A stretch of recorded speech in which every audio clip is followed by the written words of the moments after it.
Yeah.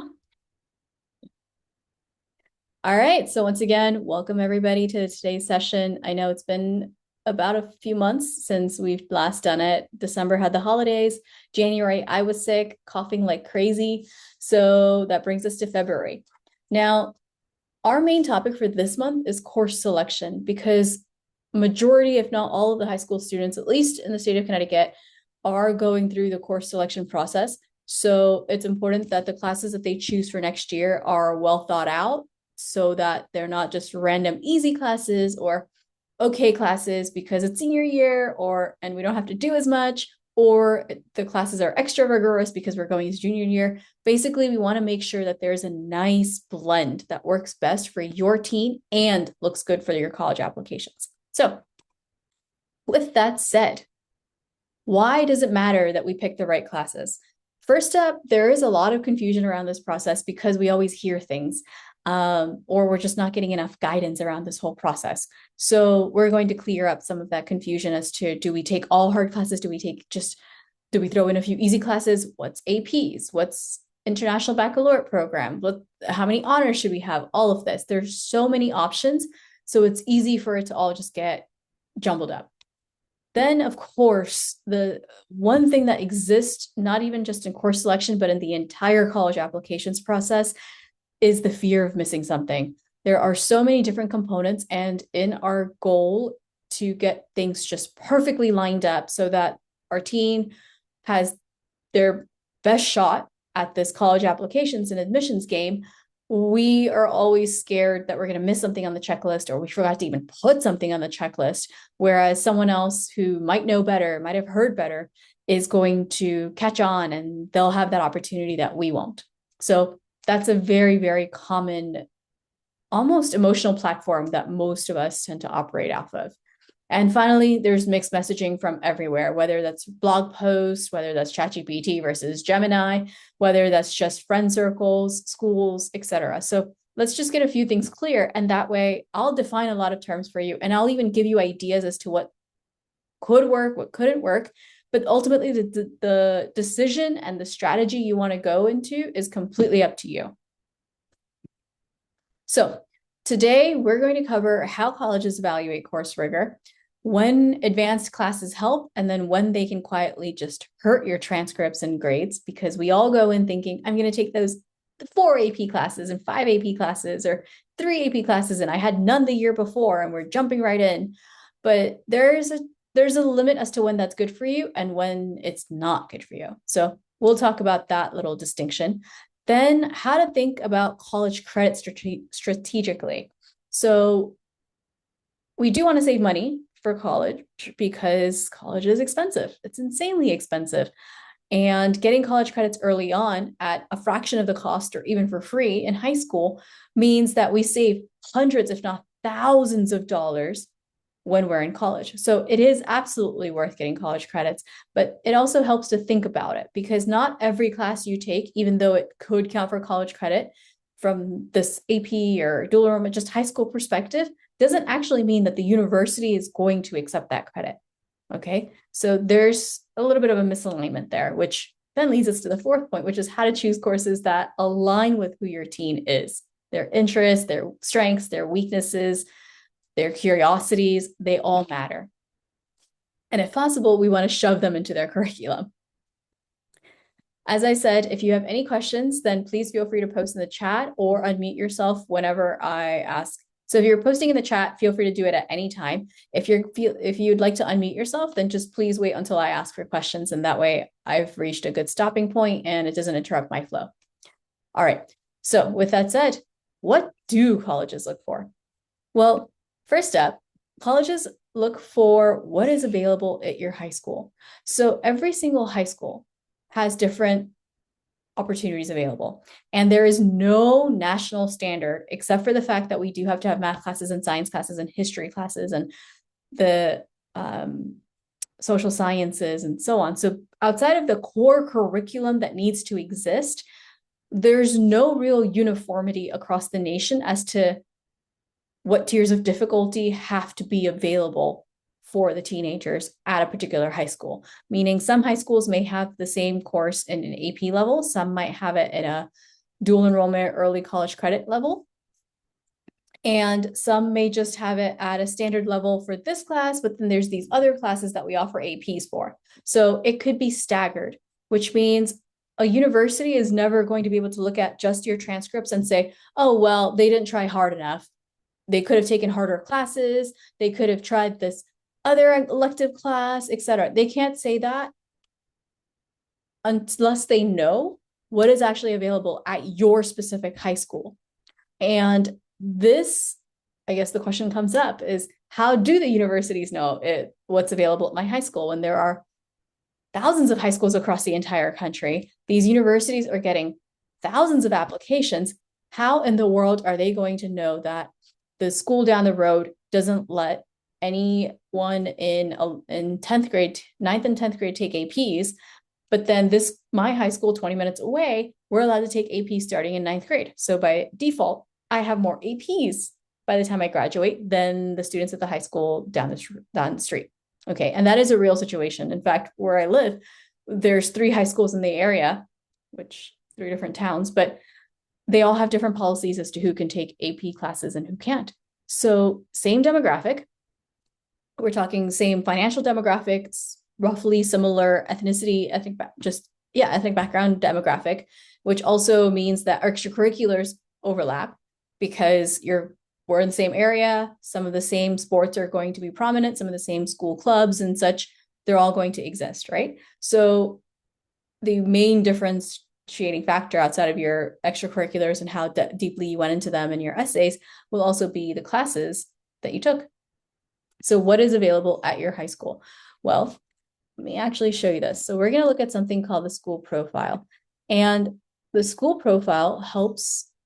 This is something that's sent out by your guidance counselor. Whoops. I don't know what I've done, but we're just going to undo that. And what happens with the school profile is this is what's included in the application when your guidance counselor is supposed to send in the counselor recommendation. So this is something your guidance counselor takes care of. Okay, this is not your responsibility as a parent or as a teenager to even remind them or ask them anything on this topic. It's automatically attached to your application by your guidance counselor. And a school profile will generally include the basics of the contact information, some sort of a summary as to who or what the high school is, along with some sort of a educational philosophy that the high school might have. So if it's a Christian school, private school, if it's a Waldorf school, if it has some curriculum requirements everyone's supposed to take, such as, oh, we require all students to have a writing class every year because that's what they feel like emphasizing, whatever it might be, they're going to give us a little summary. But the thing, and one more part about the school profiles, there's no, again, national level, there's no real set standard. So we'll look at 2 school profiles and there will be overlaps, and then there will be parts that are just different. So then there's stats on average SAT results, national merit, scholarship finalist from the PSAT in 11th grade, AP exams, what kinds of scores do students get, how many students, what percentage of students from that particular high school tend to go to college, let me take a gap year and so on. And then seal of biliteracy, which a lot of high schools just offer that in school, which is why almost everyone in the graduating class may walk out with a seal of biliteracy. So that's becoming more and more common. And then some students went international. The grading scale, every high school seems to have its own format of grading, even though we would really prefer a GPA of the unweighted versus the weighted. Note here, they clearly state this is not weighted. Okay, which means the difficulty level of the course does not matter, which means that the university will have to recalculate GPAs if the benchmark they're using is the weighted GPA. So they'll let us know that part. And then they have a list of all the advanced classes that are offered, all the AP classes, so in Connecticut, for our dual enrollment, one of the options we have are UConn ECE. ECE stands for Early College Experience. And if you pass that class with a C or above, preferably above, then you get college credit for that class. Okay. And then any kind of special programs that might exist at that particular high school. So CL by literacy, everyone has the opportunity, early college experience. Virtual high school is something that's available, advisory, and so on. So this is one example. Another school profile is same idea, contact information, school philosophy and community information. This high school does class rank, or it did class rank at least. It does. This is an old school profile, but generally the stats are updated, and most schools don't tend to change their formatting. But like I said, this one was a while ago. I couldn't find the most recent one for a whole, but either way, once again, their scale, notice last one we noticed was a 4.0 as the highest. This one is going higher than that. In fact, it's a 4.5. That's weirdness. And then not only does this break down the APs and the ECE, so their UConn classes, they also have a list of honors classes that are offered. And then their basic requirements for graduation. The SAT information, SAT, and so on. So you get the idea, and roughly the breakdown of who gets what or how many students get what in AP exams. So you get the idea that basically there will be some sort of a profile that's given out to universities such that they're aware of what's available in your school, which then means that they will only compare you to the students who have been in a similar academic or opportunities atmosphere. Okay. So far, so good. Any questions? Okay. All right. Then it's basically, how did the students choose within those options? So we just looked at the list of classes that were available and the honors and APs and ECEs and everything. How did the students sit down and choose? Did they choose randomly? Oh, my friends are taking this, and therefore I'm going to try this and that, and it's just all shuffled up all together? Or was there some kind of strategy and some sort of thought process at play? And then, did the student thrive, or did they struggle in that atmosphere? Now, one of the most common myths around is that the hardest possible schedule is always the best schedule, because that means that they're going to see exactly what I'm capable of, and these universities will know that I can navigate difficult tasks or difficult workloads and heavy workloads and pressure and stress, and I can do all of it. I can manage it. And that's not necessarily true. Think of it this way. Everyone who generally, I would say majority of the students who are applying to Yale, Harvard, Cornell are students who've taken at minimum 6 APs, probably have a near perfect GPA, and probably a near perfect SAT score. Yet, why is it that anyone is getting rejected? Why is it that these universities end up with a 6% acceptance rate? If everyone has a near perfect transcript and SAT score, they match the whole numerical criteria these universities have, then why is it that the students who have shown they're capable of doing hard work and taking the hard classes are still getting rejected? All right, and that's because you have to make sure that the workload that you have tells some sort of a story. So don't randomly choose classes. Instead, think strategically. Now, you may have seen this slide before if you've been to one of my previous presentations. It's, for some weird reason, it's one of my favorite slides, but we're going to start with the general, and then we're going in much more depth on this topic. So first, you want to make sure that you have a healthy challenge. Don't take easy classes, and mostly easy with the 1 or 2 honors, unless that is something that completely suits you. Okay.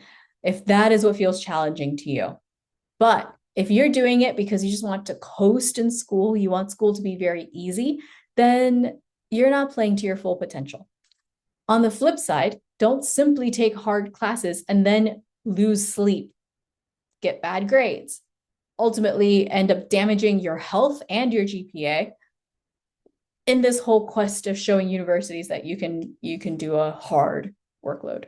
So make sure you're balancing this out to where even if you have, let's say, 5 AP classes, okay, but to balance that out, you have at least 1 or 2 just easy, fun classes. Second, see if the high schools that you're in offer any kind of career exploration type classes. So I have a student right now I'm working with, and just in the last 2 weeks, what he and I have done is basically we've looked through a lot of majors because he doesn't know what he wants to do. And usually when a student doesn't know what they want to do, I have them look through all the majors that exist at a very large university because they have a lot of options. And I have him list out all the majors he thinks he's interested in, and he has to look at the classes he has to take for that major. He can't just look at the title and say, I'm interested in political science. You have to look at the classes and say, yeah, majority of this I think I could work with. So he made a list. And because again, course selection's going on, we also have a list of the classes his high school offers. And we looked at his list. There's at least 10 different majors that he's chosen. Not a big deal. That's very, very common. So what we did is we took the list that he made for the universities and what his high school has to offer, and we're matching his curiosities. So particular career interest, well, he's interested in political science. What do you know? His high school offers a political science course. He's also interested in allied health. And oddly enough, his high school has an allied health class. Okay, so even though he's going into senior year and he is taking at least 3 APs, he doesn't have to bombard himself with many more APs next year. He can just take it a step back and say, okay, well, now it's time that I can explore my curiosities before I go to college and have to pay thousands of dollars per credit to explore my curiosities over there. At least if I take the classes in high school, I can eliminate that option, or I can say, yes, I can approve or eliminate that option, and we know which way to go. Okay, that's one less thing we have to explore in college. So that's another way to look at it. And then some high schools also offer EMT classes. So anyone who's interested in medicine, this is a great way to get an introduction to that field and figure out, am I genuinely interested in medicine? Or is this just something that I thought I liked because we have a family member who's in medicine, a friend, or I loved my doctor from whenever, and therefore I was inspired to. But now that I've taken the class and seen what happens and the pressure that can exist within this field, I don't think it's right for me. Okay, so that's another option. And finally, explore your curiosities. So my student who I gave you an example of with the majors and everything, yes, he was exploring his career interest, but he was also exploring his curiosities. We weren't forcing him to do anything because it looked good for college applications. We want to take advantage of things now, right? You're here now. Yes, there is a finish line, so to speak, graduation, but it's okay to enjoy your journey. You don't have to lose sleep and stress and everything the whole time. And you also don't have to seek out the hard classes and let go of some of the quote unquote easier classes because they won't look as good on your transcripts. Don't do that. If you're curious about a certain field and your high school happens to have a class on it, take it. Okay, just take it. It makes life much easier the earlier you know what you're interested in or what you can X out. All right. Any questions on this so far? Okay. All right. So then the question becomes, great. You said we don't have to complicate our lives. You said that we still should balance it and take the harder classes, but I don't want it to be hard. But what exactly are the admissions officers looking for? Well, they're more looking for patterns. Okay. So one, they're going to look at, are your grades stable? Are they improving? Did you start slow? Which a lot of ninth graders tend to not do so well in their first quarter and sometimes even their first semester, especially until their first set of midterms. And then they start picking up in around this time. So spring semester of the year. And well, that means they shot their GPA down. Okay. As most students don't value the GPA that they're starting to create because they feel like it's not as important for college admissions. And just keep in mind that your GPA is cumulative. So you have 9th, 10th, 11th, and 12th grade. Mostly it's 9th, 10th, 11th included in this whole thing. So 9th grade counts. But okay, maybe you didn't do so well. That's okay. But now the university admissions officers are going to look at your entire transcript and say, well, did we see them improving? Or are they staying in that zone? Then context. So this is where, once again, that school profile I showed you, that matters a lot. Because if you're one of 5 students of 50 taking AP classes, like the 2 AP classes that might be offered, well, then you stand out. Okay. But then if you are the 5 out of, let's say, 6 students taking AP classes, well, now you're the majority. So context matters in terms of what opportunities are available to you, and within this huge range that might be available, where do you land? Are you playing it safe and down below? Are you playing it too hard? Or are you somewhere in that the sweet spot? And then alignment.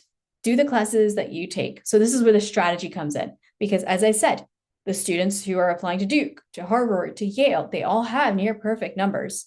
So why are they still getting rejected?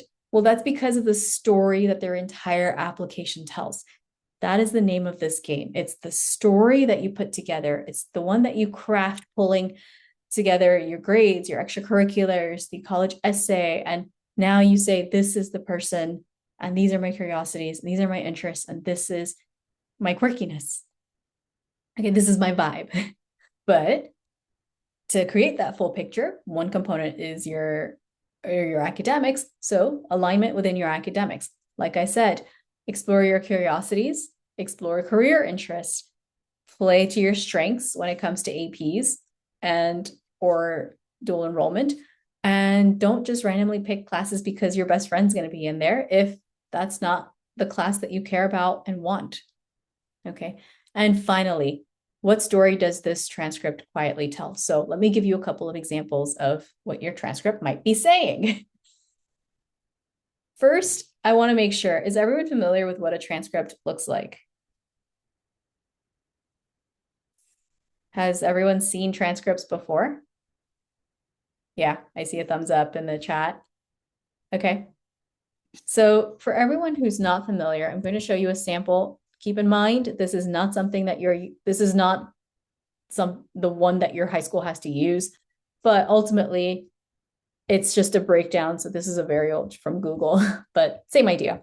You have the name, you have the contact info and the student's contact info, and then you break it down by grade. And some have these nice boxes, which looks nice and clean. Some just stack everything all together. But ultimately, these are your final grades.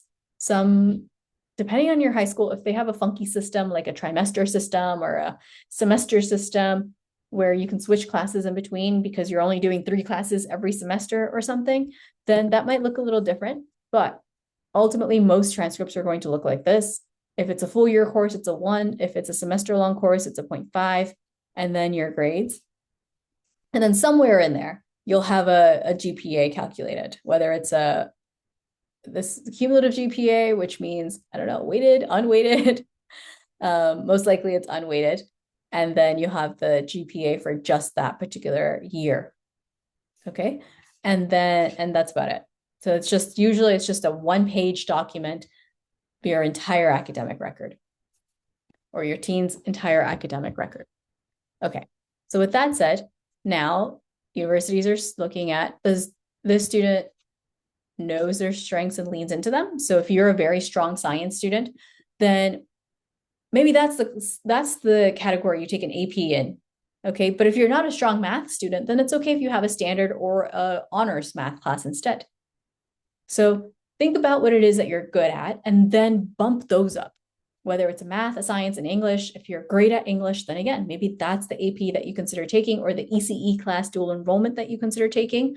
And then if you're not so great in history, then maybe that's an honors or a standard class. And some high schools have more categories than just the regular, the honors, and the AP or dual enrollment. Some will have a mid-tier. So maybe that's called an advanced, which is not regular. It's slightly harder, but it's not as hard as honors. So whatever that might be, but just make sure you stop and say, okay, well, first, what is the end goal university that I think is the hardest one to get into? And what are their criteria? And now what is the story that I am trying to paint? And how do I lean into something that I'm really good at so that I'm not failing at the class? So I'm taking the AP class, but I'm getting C's. Well, that doesn't look good. Even though it's an AP class, getting straight C's doesn't help you. Then Could it be that the student chased difficulty at the expense of performance? So, like I said, the AP class that you took the hard class, but you're getting C's in it, that's not doing you any favors. The student matured academically. So maybe in ninth grade, you were taking all standard classes. Then 10th grade, you added on honors. And now in 11th grade, you are pushing into AP, right? So you've gradually increased the workload and challenge that you're willing to take on. And finally, again, these are all examples that maybe the student followed a clear intellectual path. There are some students that lean heavily into the arts, and therefore it's very obvious from the classes and electives that they're taking that, oh, this is an art student, right? AP Art Studio, just art as an elective, Art 1, Art 2, so on.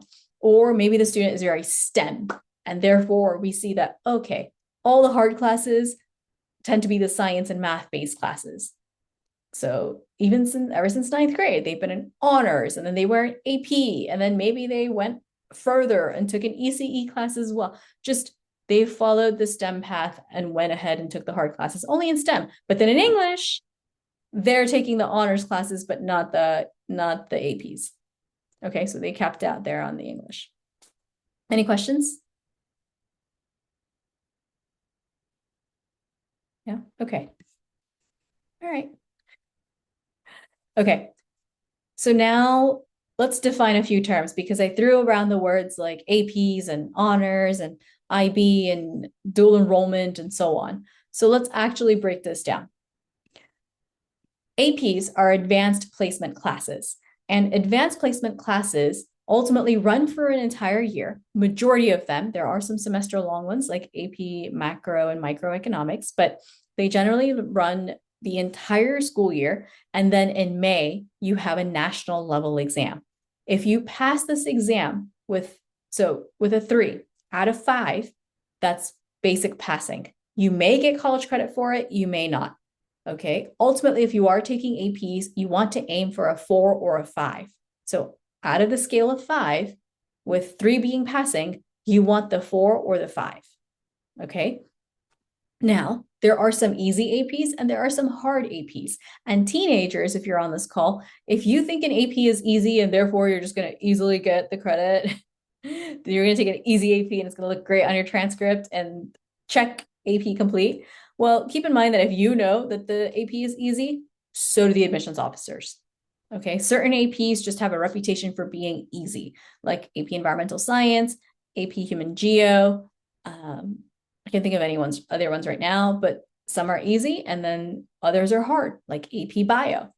So if you're aware that they're easy and you're playing that game, then that's okay. But just keep in mind, you're not the only one who's aware that the AP is easy. So that's APs. Now, how many can you take or should you take? Really depends on what the topmost university, most competitive university you are aiming for is. So if you're aiming, I'm just going to go back to the Ivy League or Ivy League equivalent, like the NYU's, then ideally minimum 6, 7 APs. And because I've had students who applied to those types of schools and had 11 APs. So for you to be considered incompetent, or I guess be seen as a legitimate contender, that's the phrasing, you want to make sure you're taking at least 6 or 7 by the time you're done with high school. And then everyone else, that really depends on the high school or the university you want to go to, but I would say 3 to 5 is a good number. Okay, and if you don't have 3 to 5 and you will not make it to 3 to 5 by the time you graduate, that's also okay. See if you could take 1 or 2, depending on the university you'd want to go to. Then after APs, we have the International Baccalaureate curriculum, which is an international curriculum. So all across the world, everyone follows roughly the same curriculum in terms of the content that's taught, roughly. But again, there are some areas of specialization by country. So in that case, ultimately with International Baccalaureate IB curriculum, there are exams at the end of the school year, in junior year and in senior year. Now, if students pass those exams, so those are scored on a scale of 7, if students pass those exams, then once again, similar to APs, I believe a 4, it's been a while, but I believe a 4 is passing, depending on the difficulty level of the course. And then if you get anything higher than that, then you qualify for college credit. Okay. Then, and the best part about International Baccalaureate is that you can transfer to any International Baccalaureate university in the world. So you would still be learning and following the same curriculum. And again, if this program does not exist at your high school, that's okay. Because again, going back to that school profile, if something does not exist, whether that's class rank, whether that's a school academic opportunity, that's okay. It's not your responsibility. Okay, your responsibility is to look at the list that you do have available to you from your high school, and then make sure that you're taking advantage of all of that, of what is there for you, as opposed to what's not there and worrying about what the others may have an advantage over that or over you. So that's APs and IBs. Then we have honors classes, which are usually the one tier higher than the standard classes in terms of difficulty. So thinking when we think about, okay, what does that mean in academic world? If I walk into the classroom, how are they different? Well, in honors classes, you may have to do more reading. You may have more quizzes or essays to write, and maybe there's a project. In AP classes, you have all of those, and you're probably moving faster. So AP classes, you probably have to cover a chapter per week. Okay. In standard classes, you might take a week and a half to 2 weeks to cover one chapter. So it's the pacing is different. Pacing speeds up. Assignments also start increasing in that time frame. Then dual enrollment. So I referred to the UConn early college experience, and I want to actually expand on what the heck dual enrollment is and how it works. So dual enrollment is ultimately when high school students take college classes while still attending their high school. So that means for UConn's ECE, that works by just you attending your normal class, right? You just said, I'm taking this ECE class. Maybe there's a fee that's associated with it, but it's still a fraction, right? A fraction of the cost compared to what you would be paying if you took the same class or equivalent in college. So you're taking it, but all you're really doing is there's no real change to your life. You're just walking in to your normal classroom, normal school, normal classroom, normal friends, everything. Okay, that's one way that happens. Friends. The second way this happens is if in the evenings and such, after your high school time period is over, in the evenings you're walking into a local, maybe it's a community college, maybe it's UConn, and you're taking college classes there. And these are the same classes that other college students are taking. So I'll give you an example. I have a student who right now she's homeschooled and she's doing dual enrollment. So she's part of a homeschooling program, which means that she's technically associated with a high school, but it's a homeschooling high school, and things get really hazy on that part. But ultimately, it's a homeschooling high school. But what she's doing is she's taking classes at the local community college. And because she's still a high school student, for 3 classes, she pays about $700 and something. Okay. Normally, one class could cost you that much. So 3 classes for still a very fraction of the cost. And if she passes those classes with a C or above, she could potentially get college credit. Now, with that said, let's talk about some limitations here. Just because you are collecting all these credits, a university admissions officers may look at the paper and say, oh, cool, great, wonderful. This kid is trying, getting the grades, etc., accepted into the university. Wonderful. Okay. But then comes the second part after you're accepted into the university. And this has happened to me, and this has happened to other students, which is that they don't count the credits. So then after the admissions officers are done and that their job is complete, now you go over to the academics department, and the academics department could look at you and say, yeah, you might have taken 7 APs and passed all of them with perfect scores, but we're only going to accept 4. We're only going to accept 5. We're only going to accept 6, right? They might have a cutoff. And that's the same thing between, oh, you took APs and you took dual enrollment. Okay, well, we're going to need to pick and choose because we have a max limit as to how many credits we are accepting from high school students who've taken these college level classes. So we have a max cap, and that means that all the other credits end up just not being considered. And seemingly, but not really, because they helped you get into college, but seemingly they go to waste.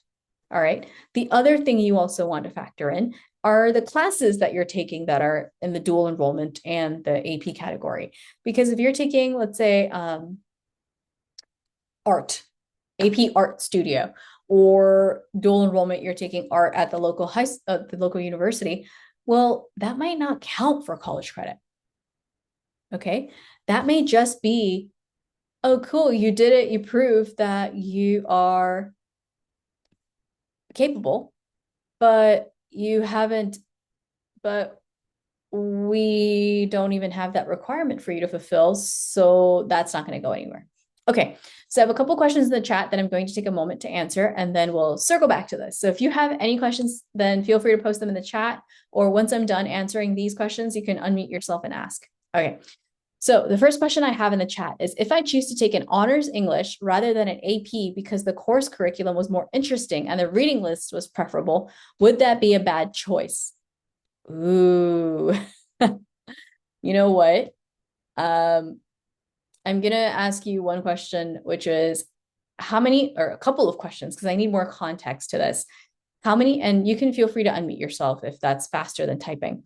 How many other APs are you taking? What do you think is the most competitive university you want to go to?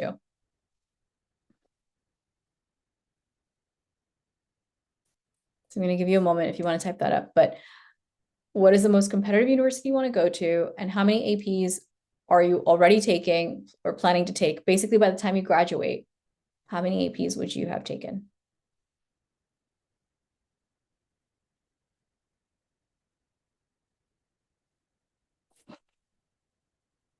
All right. I'm guessing you're either typing a very long paragraph or you might have stepped away. Oh, there we go. Okay. So 3 APs senior year, 5 APs this year. It's okay if you take the honors English class. All right. It's okay. At that point, you've checked the box. Even if you're trying to go to a very competitive university, you've checked, you're okay. You can take the honors if that's what you prefer. I think a lot of times what happens is that schools, because we push ourselves so rigorously, we actually end up hating the subject. So I would almost rather encourage your interest in English and in reading as opposed to taking the AP and then ending up hating reading. And as an adult, you never want to pick up a book. And that tends to happen a lot. Most people don't tend to read after high school and college. Okay, so engineering school. If you're in engineering school, you really want to step up your STEM game. So it's okay if you take the honors English, but just make sure that your STEMs are strong, your extracurriculars within those STEMs are also strong. Okay. All right. Any other questions? And feel free to. I have a question. Yes, bring it. Um, so I'm interested in computer science field, and there's a class AP cybersecurity offered in my school, but Mhm. it's like a new course, and there's not really AP classroom resources, and people don't really say that it's a good course. So should I like still take it or no? Why is it not a good course? Is it because the resources are missing? Yeah, because there's no resources yet because it's a new course, and I think the teacher doesn't like fully understand what he's doing for the curriculum for the AP. Okay, well, yeah, because he or she's still figuring it out, which is very common. But I imagine if this is the first year that that course is running, your teacher is going to have a better idea of how it's going to go next year. So, yeah, if you are interested in it, then go ahead and take the class now, because if I recall correctly, you're also currently a junior. Mhm. So you're not going to be taking the AP until May of senior year. And by then, you'll already have finalized where you want to go to college. Okay, but AP exam for that course will be the first time next year. So technically it's a pilot. That's okay. Again, because you are going to be a senior who would have already been accepted into university by that stage, it's a very low risk AP. Does Okay, that make sense? yeah. Because your AP score, again, will come out in July. And by then, you would have been way past the school and acceptance and everything. So whether you get credit for it or not, you just need to make sure you keep up your grades in that class and you feel like you're genuinely learning in that. That's the main thing, is you're genuinely learning. You can also, if you're interested, explore AP computer science if cybersecurity feels too risky. I mean, I already did a BCSA, Okay. So so that's you definitely want to do computers then. Yeah, then go ahead and take the risk. Go explore the cybersecurity. And if you can, then wait until you find out how the batch of students from this year are doing. okay. Just like another option for me would be just like to explore like cybersecurity without taking an actual course in school. To just like That learn it. that's doable too. If so, now you're talking about independent learning. And when it comes to independent learning, I would I am a big fan of independent learning. But that also means, do you have, and this is not just to you, but to the audience, everyone who's listening, which is, does your teen have the independence and the discipline to follow through with the independent learning? Because we will always have videos available on YouTube. There will always be classes on and certifications on websites like Coursera, edX, Udemy, that will give you some sort of professional certification.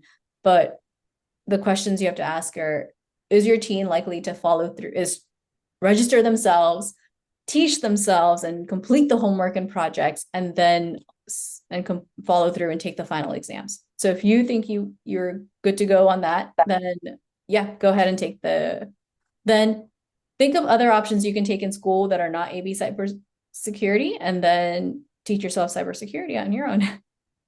Okay, thank you. Mm-hmm. Okay. All right. Any other questions? I know some of you may have to leave. That's okay. Again, this is being recorded, but this is more so if you have questions live, then just like we got these two, then I can address them right here, right now. And we can even look up the resources online if that's applicable. Okay. So I'm going to keep going. If you have any questions, please continue posting in the chat and let's do this. So this, I think, probably is a good summary. Avoiding a known weakness responsibly is different from avoiding a challenge altogether. So if you know that math is just going to be a struggle for you, then don't take the AP calculus class. But if you still want to take an AP class, maybe you can take an AP pre-calculus class or an AP statistics class. Okay, those tend to be a little bit, well, AP stats tends to be a little bit easier than the AP calc, and you still meet the math requirement. So avoiding a known weak, and I'm using APs as just an example, but this applies to the standard versus honors versus AP/ECE. Okay. It's just make sure what you decided was a conscious choice, not simply an avoidance game. Okay. Couple of common mistakes. This is, I believe, the last slide. So, a couple of common mistakes that I have seen. One, letting fear drive decisions. So, a lot of families, parents and teens, it's not just, it depends on, I think it depends on the year. Sometimes it's the teens who just all seem to have had the same, I don't know, maybe watch the same video on TikTok and they're all freaking out. And then a couple years, like go like a year or two, and suddenly now we have the parent generation who's all freaking out and the teens are calm. So, but the main fears that exist are, will I be good enough? Will I be competent enough or considered competent enough for universities? Will I get in? Will I get rejected? What if I miss an opportunity? So all of those fears come in, and then all of a sudden we overload ourselves. And that sounds great. Maybe when you're checking the boxes for like picking your classes, but keep in mind that we still have to do the work for those classes throughout the entire year. So we still have to then show up to read the chapters that we're supposed to, take the quizzes, and ask for help. A lot of students don't do this. They don't go to their teachers to ask for help. You still have to show up and perform. Okay, so you may have chosen the harder classes today because they sounded good and they might have looked good on your transcript, but always be aware of what the final deadlines are and when the last day to change your classes are in your next year. Okay, so some schools will say, oh, it's the first week of school, or some will say it's the first 3 days of school. You get to do the class that, try the class that you're registered for, and then you can change your mind and increase or decrease based on whatever's happening. So make sure you're aware of what that deadline is so that even if you pick this harder class now, you want to make sure you can change out of it if that's necessary within the first few days of school. Then copying other student schedules. So once again, oh my God, that person, my friend who is the smart kid, and they're overloading themselves. Or, oh, I actually, that's another one I've gotten this year, which it gotten both ends actually. Which the other one is, oh yeah, my friends are all, you can tell this was a guy who said it because he's like, my friends are all dumb and they don't care about school. So then what happens is he, because of the people he's surrounded by, is also not concerned about school. Okay. The people you hang out with definitely shape who you become. They definitely influence your choices and your thought processes. So there are the students who hang out with the highly competitive students and then tend to overload themselves at times or push themselves too far and stress. And then there's the other extreme, which are students who just don't care. They're like, I gotta be in regular classes, or I gotta see, and I'm not even gonna try taking the honors, or maybe I'll do one or two. And I've had this. They come to me as seniors, so there's no change I can offer on this, and no advice I can offer on this because it's done. Which is they'll come to me, and maybe in the entire 4 years, including the current in progress senior year, they might have taken like one honors class, if that. I've had students who've just never taken an honors class. Okay. And they went for the mistake happened here is that they went for the easy load in high school. But now what happens is, how do we now package you for the universities that you've just discovered you want to go to?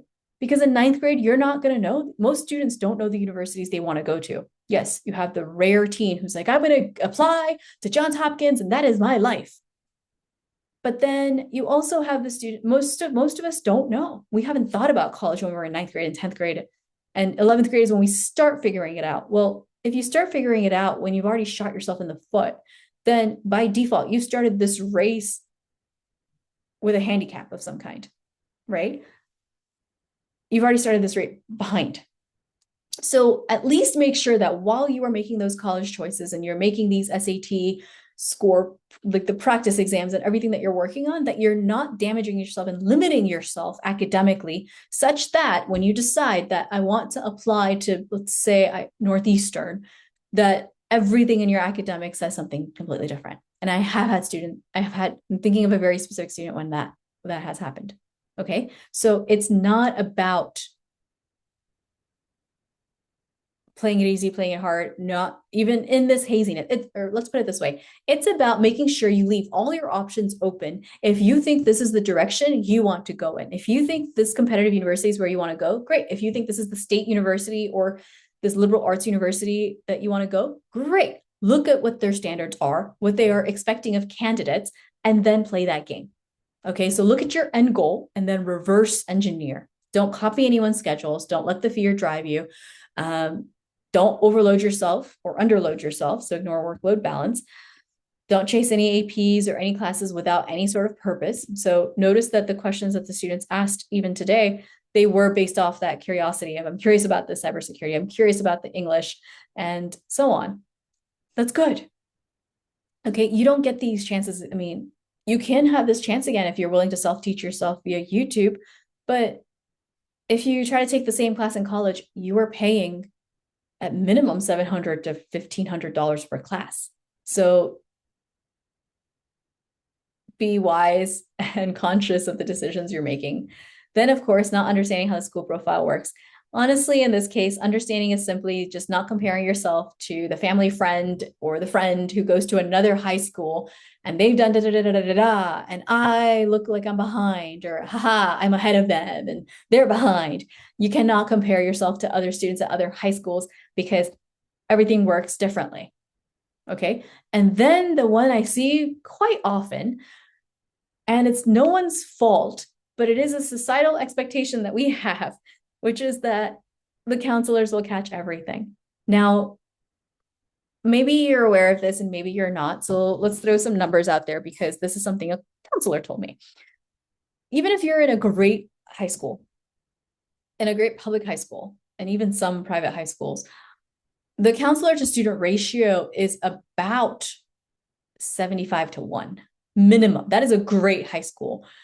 In the average high school, the counselor ratio to or student to counselor ratio is, I believe she said about a 180, 150 to 100 or more, 150 to 200 per one counselor. And this counselor is responsible for academics, disciplinary, any social things that might be happening within the teen world. And they need it sorted because it's escalated. Anything that has to do, some things that might have to do with college stuff, but that's a lot if you think of how many students they are now responsible for. So most high schools are understaffed. They are not, and this is an across the country issue, which is we just give counselors too much and not enough support. Just for whatever reason, maybe they're not, yeah, for whatever reason, I'm not even going to speculate, but that is the issue. So now this guidance counselor who genuinely does want to help you is not going to come knocking on your door and saying, hey, I haven't seen you in a while. Can you come to my office and we'll talk about your schedule and go through it in depth? Because they might not be able to. Okay. Maybe that's possible in private schools, but that's definitely not possible in the public schools. So just keep in mind that if you have specific questions, just go knock on your counselor's door, be proactive about reaching out to them and forming that bond, because you will need a counselor recommendation in senior year. So you have to be proactive as this teenager in reaching out, making that connection. Don't expect the guidance counselor to be the one to reach out to you, or why didn't they tell me that I'm supposed to be working on this? And why didn't they say da da da? Because they are overworked and they are fully optimized. Their schedules are booked. So just keep that in mind before we start pointing fingers with the guidance counselors.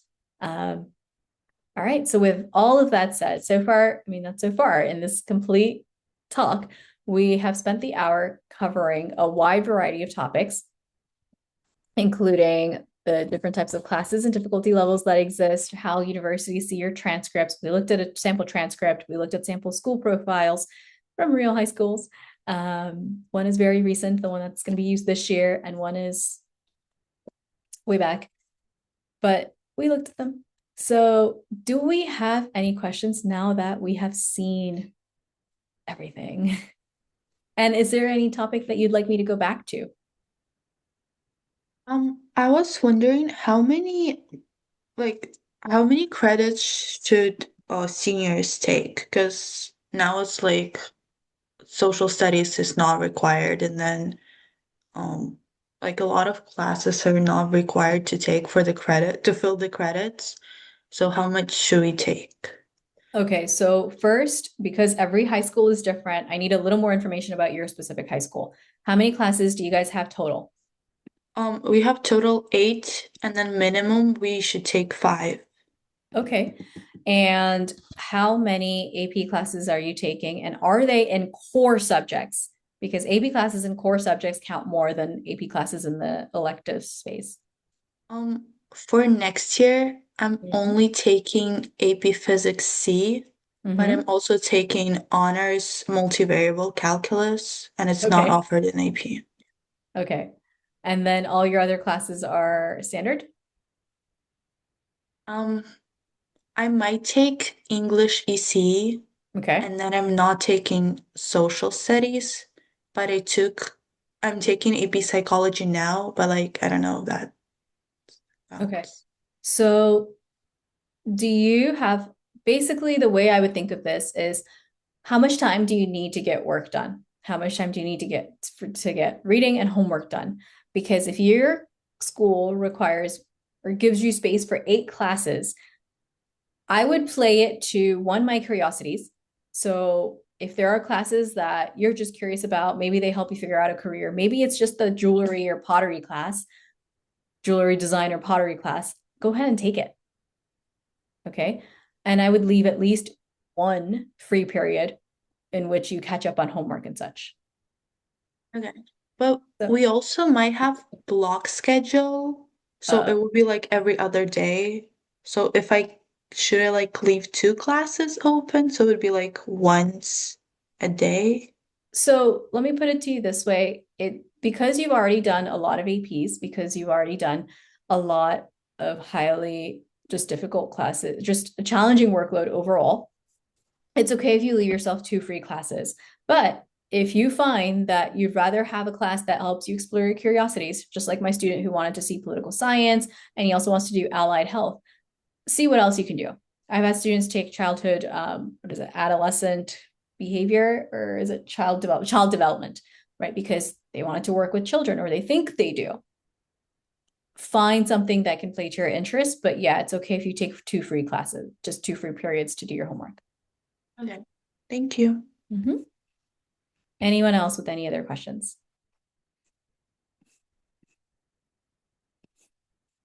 Feel free to unmute yourselves. Feel free to post in the chat, whichever option is most comfortable for you. I'll give it another 10, 15 seconds, and then we will call it a night. I'm trying to think, what are other common questions I tend to see? Ninth graders not taking their workload seriously.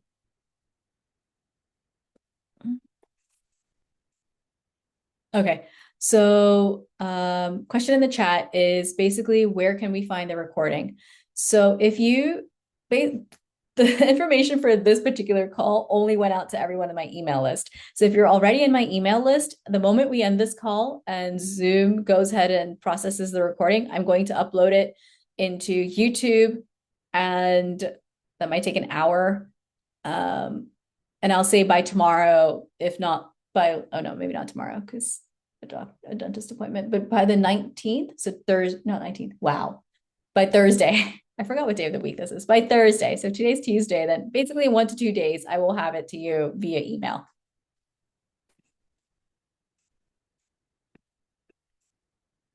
Okay, perfect. You're on the email list. Yeah, sometimes I post in random groups and then sometimes I forget. And this time I was just excited to be back from 2 months of not doing this. So I forgot to mark it to everyone else. But yeah, then I will email it in the next 2 days. All right. Any other questions? Last call. And by the way, if you do have questions along the way, or you watch the recording, or you come up with something later on, feel free to email me. You all have my email address now.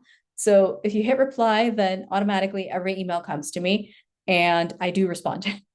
So I read every email. Sometimes I write paragraphs in response, and sometimes if that's what it takes. So I do respond. All right, everybody. Then with that said, thank you all so much for coming. I'm glad you could make it this evening. Please, again, feel free to reach out if you do have any questions. And I will be emailing, yes, the recording, but I've also been emailing once a week about small college tips or just college admissions tips or resources you should look into. So we're doing this in bite-sized pieces. If you look out for the email, I think someone told me that they tend to go into spam sometimes or to the promotions tab. So just keep an eye out for those. Okay. So with that said, I think we are great. We're good to go for the night.